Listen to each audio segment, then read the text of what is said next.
जी अस्सलाम वालेकुम जी, thank you so much जी। वालेकुम अस्सलाम। जनाब शाहिद साहब, एजुकेशन गुज़िश्ता रोज़ भी बड़े इसके ऊपर डिटेल हमारी डिस्कशन हुई है। हमारा जो एजुकेशन सिस्टम है अब हमारे लिए एक बड़ा सीरियस कंसर्न बन चुका है। एक तो हमारे इकोनॉमिक अफेयर्स हैं जो सही होने का नाम नहीं लेते, दूसरी तरफ ये कि जो हमारी जो ह्यूमन रिसोर्सेज हैं इतने बड़े, अभी कल भी एक ये खबर आई कि पाकिस्तान की जो ओवरऑल पॉपुलेशन है 260 मिलियन जो है वो ऑलमोस्ट हो चुकी है। यस। और इसमें से भी आबादी का जो 10% है वो स्कूल से बाहर है, यानी 2.5 करोड़ और इससे ज़्यादा बच्चा स्कूलों से बाहर है।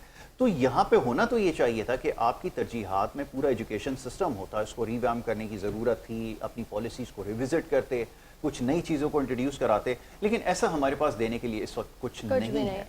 अब ऐसी सूरत में क्या किया जाए? सवाल ये पैदा होता है कि जहाँ पर अभी हम अपनी इकॉनमी को दुरुस्त नहीं कर पा रहे 3.5-4 साल के अंदर, तो आगे के लिए हमने क्या हिकमत अमली बनाई है या बनाने जा रहे हैं, इसके हवाले से मैं चाहूँगा थोड़ी सी बात हो जाए। जी फरमाइएगा।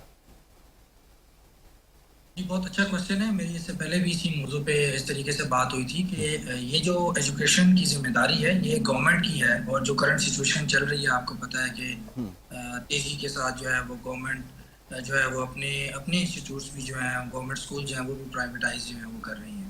जी तो इसमें मैं ये हमेशा से एक बात कहता हूँ कि ये हमें एंड लेवल पे, यानी डोर स्टेप पे जो है वो जो एजुकेशन सेंटर्स हैं वो कायम करवाने चाहिए। और इसमें सिर्फ और सिर्फ गवर्नमेंट का काम, मतलब गवर्नमेंट के साथ साथ हमारे एजुकेशनर्स का, यानी एज ए शहरी होने का भी ये होना चाहिए कि हमें उनका साथ देना चाहिए, और ये एजुकेशन जो सेंटर्स हैं वो कस्बों तक इम्प्लीमेंट जो है वो करवाने चाहिए, जिससे ये फ़ायदा होगा कि आपके हर बच्चे जो, अभी आपने भी फिगर बताया कि इतने बच्चे जो हैं वो महरूम हैं स्टडीज से, तो जी इससे उन लोगों को भी फ़ायदा होगा। बिल्कुल ठीक है। जी। अच्छा शाहिद साहब, ये जानना चाहूँगी कि हमारे मुल्क में एजुकेशन का मेयार गिरता ही जा रहा है। जिस तरह यासिर ने बताया कि 2.5 करोड़ जो बच्चा है वो स्कूल से बाहर है, लेकिन जो स्कूल में भी है उसमें आई थिंक मेयार तालीम का वो नहीं है, स्टैंडर्ड वो नहीं है जिसके हिसाब से हम कहें कि ये एजुकेशन सिस्टम हमारा बेहतर है। तो क्या कहेंगे इस पर आप? देखिए, इसमें इम्पॉर्टेंट बात ये है, ज़रूरी बात ये है कि जो हमारे असातिज़ा हैं, यानी जो डिलीवर करने वाले लोग हैं, उनको ज़्यादा से ज़्यादा अच्छी ट्रेनिंग्स दी जाएँ, गवर्नमेंट लेवल पे उनके लिए प्लेटफॉर्म मुहैया किया जाए, ताकि जो हमारे टीचर्स हैं वो वहाँ पे जाके फ्री ऑफ कॉस्ट अपनी वो ट्रेनिंग्स अटेंड करें, और एंड लेवल पे जाके, यानी स्टूडेंट्स लेवल पे जाकर उनको वो अच्छी और मयारी तालीम दे सकें। अब मसला ही सिर्फ यहाँ पे यही आ रहा है कि लेटेस्ट ट्रेंड जैसा कि देखिए चल रहा है, दुनिया बहुत तेजी से आगे बढ़ रही है और नई चीजें इसके अंदर आ रही हैं।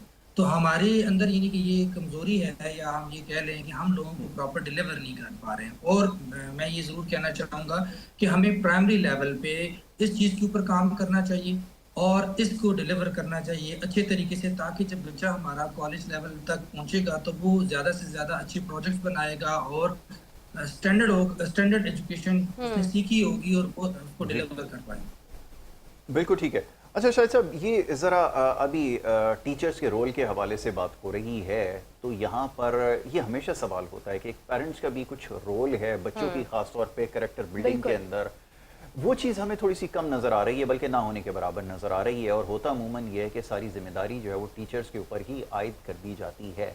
ऐसी जब सूरत हाल हो तो क्या करने की ज़रूरत है? मैसेज क्या है आपके लिए? टीचर्स के लिए क्या मैसेज है और पेरेंट्स के लिए क्या मैसेज है?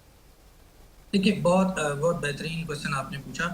इसके अंदर देखिए, पेरेंट का जो रोल है वो टीचर्स के साथ बहुत ज़रूरी है। इनकी जी जो आपस में कॉरेस्पॉन्डेंस है, वो बॉन्डिंग है, वो बहुत अच्छी होनी चाहिए।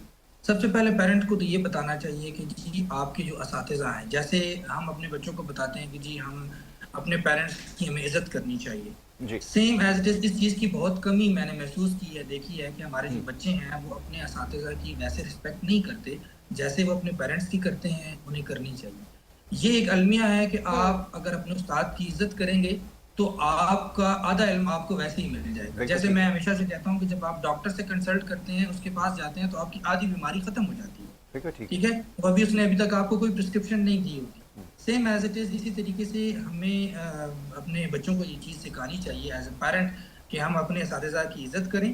दूसरी ये चीज़ ये है कि जो हमारी जो बाउंडिंग्स हैं अपने असातिज़ा के साथ, जो पेरेंट्स की बाउंडिंग्स है वो ज़रूर होनी चाहिए। और इसमें पेरेंट को भी ये चाहिए कि वो सिर्फ जाके अपने पेरेंट के बच्चों के हवाले से जाके अपने असातिज़ा के साथ, यानी अपने बच्चों के जो टीचर्स हैं उनके साथ सिर्फ तनकीदी गुफ्तगू ना करें, मैं इसकी एग्जांपल ऐसे लेता हूँ कि देखें एक ही इन्वायरमेंट है, एक ही क्लास के अंदर 20 से 22 बच्चे 25 बच्चे पढ़ रहे हैं और उसी 20-22 बच्चों के अंदर अगर आपका बच्चा उसी इन्वायरमेंट में पढ़ रहा है, उसी टीचर से पढ़ रहा है, सारी चीज़ें उसकी उसी तरीके से हैं और उसके अंदर उसने आपका जो बच्चा है वो कुछ पहली पोजीशन पे आ जाता है, 100% मार्क्स गेन करता है, तो उसमें उसके पेरेंट का बड़ा रोल अदा होता है क्योंकि वो जब जाता है वो उसके अंदर उसकी उसे क्या कहते हैं उसी हिसाब से उसकी लर्निंग करवाता है, उसको फॉलो अप करवाता है और वो तभी सक्सेस हो सकता है। इसीलिए इनकी जो क्या कहते हैं पेरेंट की तवज्जो है वो बहुत ज़रूरी है।